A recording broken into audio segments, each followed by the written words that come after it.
just to see the whole site start to evolve and regenerate and to take on a life of its own, because a forest and a woodland are living systems.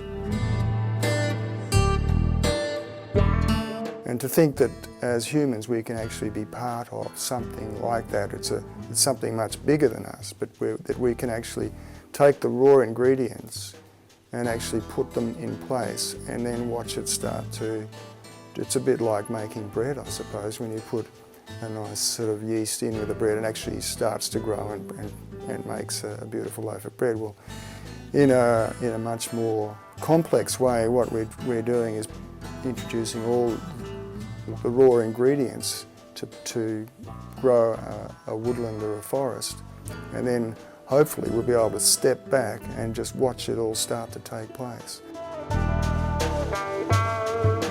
I went to a seminar, it was a field day at Winchelsea, where the speaker there was talking about sustainable plantations, and of course what he was talking about as being sustainable was quite different, because he was talking about blue gum plantations as being sustainable as an extra enterprise on a sustainable in a farming situation.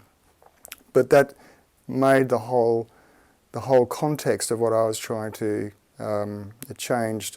It actually brought it all to the fore, so that I became aware that I had to really come to grips with what sustainable was, because it was something that I hadn't really thought through enough.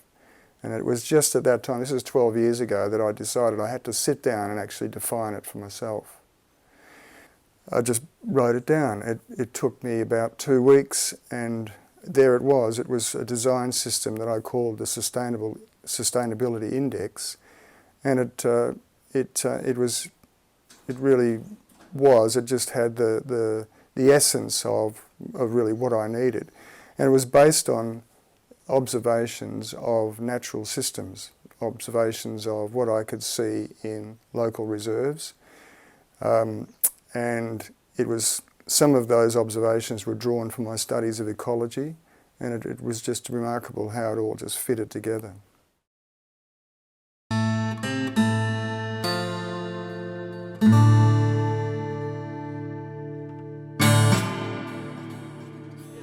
A few publications around there, so just pass around. There's another one from the Timber Committee as well, coming around as well. We've all got a copy of the Bible here, haven't we? I could have sold several more. Well, who else can we? Surely that's been another We should be able to get contractors, because the ground is pretty wet, and so if Brad could sit along. Yeah, that's right. Look, we've undertaken a number of education programs in educating councils, a lasting links program in encouraging people to actually look at trees as a long-term diversification in agriculture. We have field trips going every year, basically for the last 10-15 years. And the other project we've actually started now is the Imlau project between Ballarat Region Tree Growers and Emery's Minerals, who is a multinational clay producer.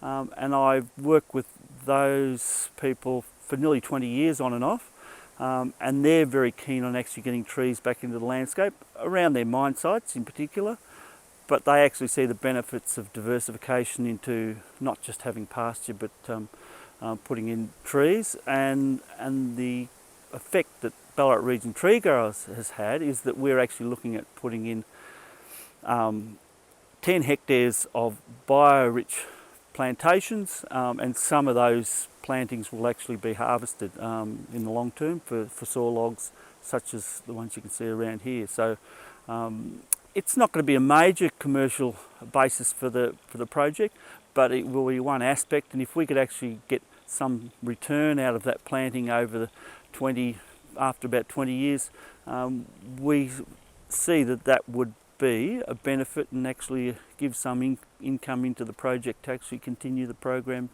for longer term. Well, one of the small things we're doing, we're looking at a bird survey. We've started initial bird survey before anything's been planted. And so that'll be a bit of an indicator into what bird species is actually coming into the landscape after sort of 5 or 10 years. There should be quite a significant change. We're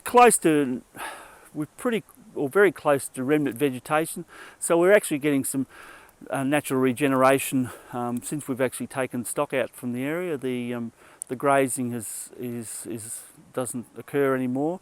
The only grazing we'll have is from kangaroos and possibly rabbits, which is a bit of an issue as well, but there should be quite a lot of natural regeneration from nearby trees as well.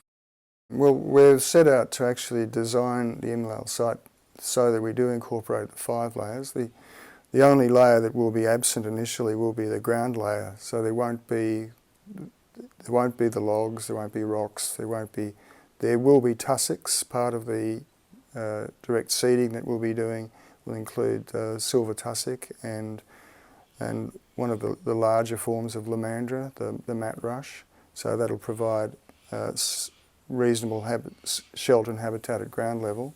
The canopy trees at Imlal will be groups of forestry trees that we're putting in to demonstrate that forestry is an important part, can be an important part of biodiverse plantings.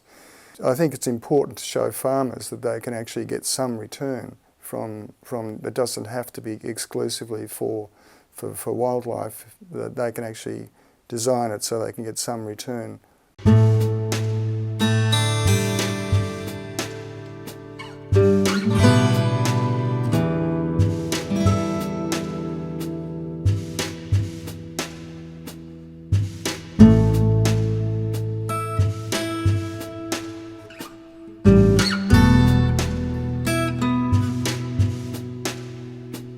We've got quite an interest in sustainable development within Imerys and locally, and this to me is proper sustainable development.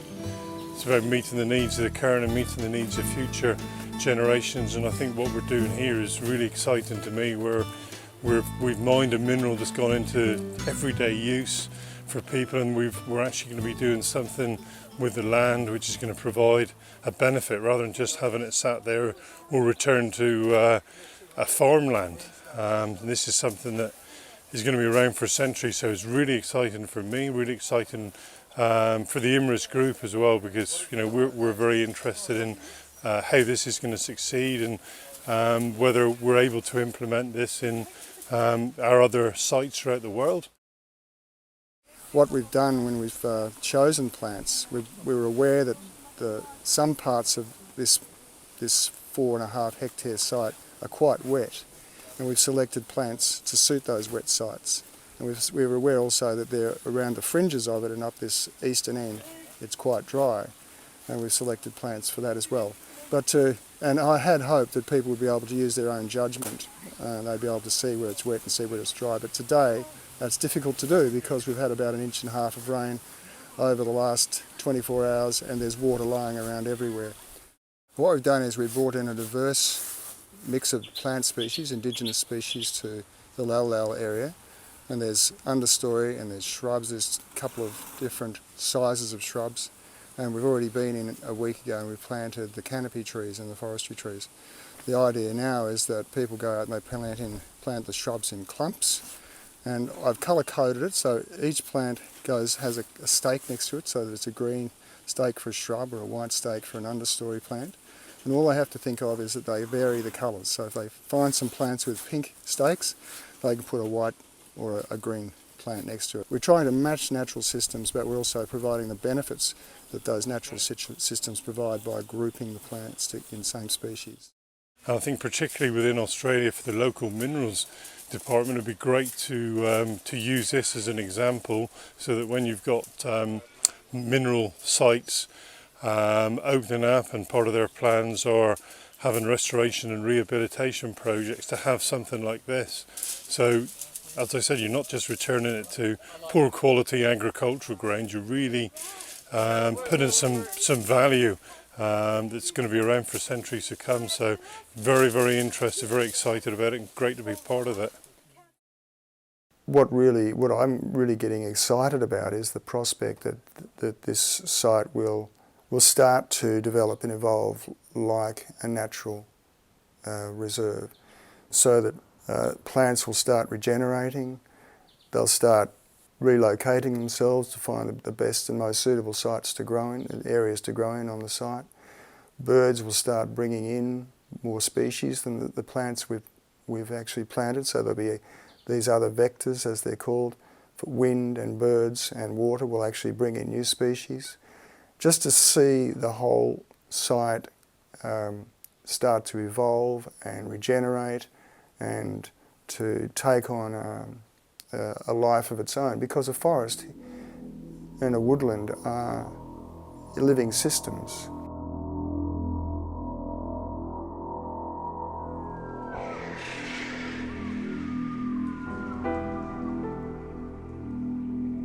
One of the hopes I would have out of this Imlal Biorich demonstration project, that we're trying to demonstrate that there is a new way of growing, multi-species style plantations which mimic natural forests, and that that you can make a living. They're resilient in the sense they're not just resilient in terms of the landscape health sense. They're resilient in the sense that people will be able to make a living within those landscapes.